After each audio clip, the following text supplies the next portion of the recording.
Jurassic World Evolution 2 is certainly a game which aims to keep to its namesake, providing an evolution on the first game which came out alongside Jurassic World Fallen Kingdom in the summer of 2018. Recently, the Jurassic Park podcast team were lucky enough to get hands-on with the Chaos Theory mode, a brand new addition for the Evolution sequel, and we were able to get hands-on thanks to a virtual event which the team at Frontier were kind enough to invite us to. In this video, we're going to talk about some of the most interesting details from our hands-on session, and we'll give you a flavour of what we're looking forward to when the game releases. Let's jump in.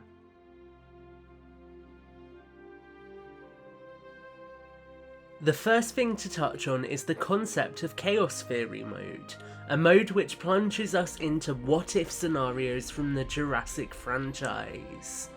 In this playthrough we got to experience the Lost World scenario, which was what if the vision for Jurassic Park San Diego was fulfilled. We know that there will be a scenario for each of the main films, and that these will all function as a more structured sandbox mode, with players needing to achieve objectives, but also having relative creative freedom. The concept is wonderful, and it's something which we're really excited to see how it kind of grows and expands after the game has launched. A unique addition for the sequel is the inclusion of staff management, where we now have to hire and then manage scientists who deal with everything from research to the incubation of the dinosaurs in our parks.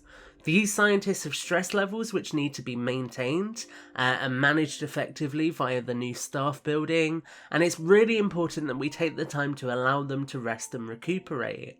If you don't do this, then sabotage may occur, so this puts a new focus on players having to pay more attention to all of the elements of their parks, ensuring that their staff are maintaining good well-being. This, in turn, makes for a much more enriched management sort of perspective, and I think it's something that will keep people engaged with the overarching gameplay loop.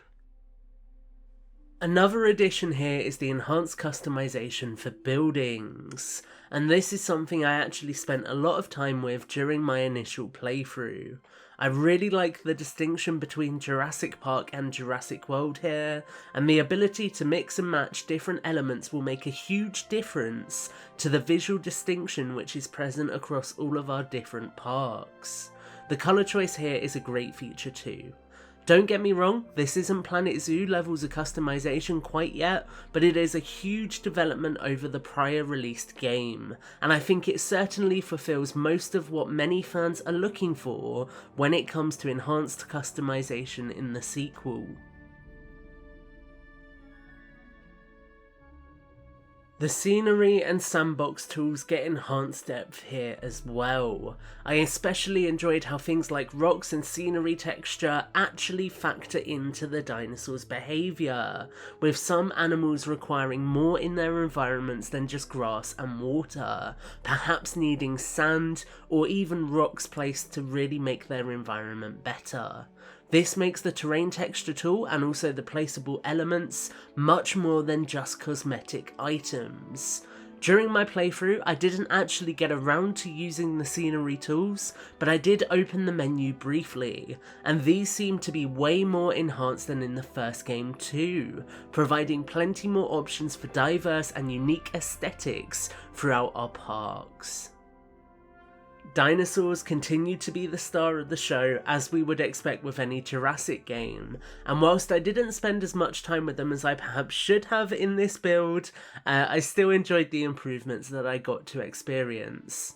Having 2 Tyrannosaurus Rexes in the same paddock was awesome, and I also loved how all the dinosaurs retain the high quality designs and models which we first saw in Evolution. There's definitely been an upgrade here to really optimise the models and make them feel high quality.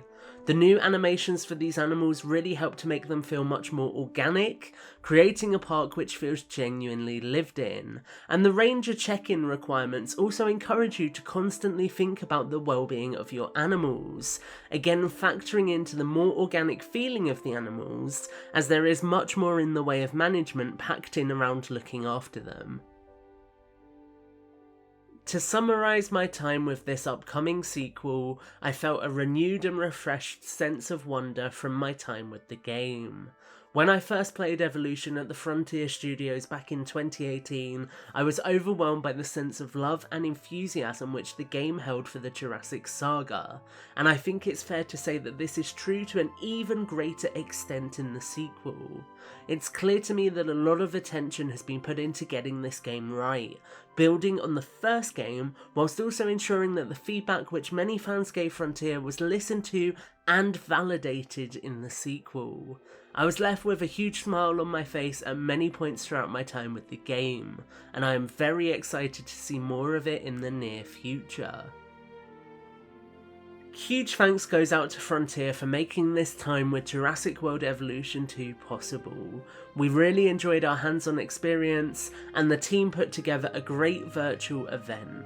If you would like to pre-order the game, which releases soon, then we've left a link in the description down below. Stay tuned for plenty more from the Jurassic Park podcast in the near future. We can't wait to share more soon.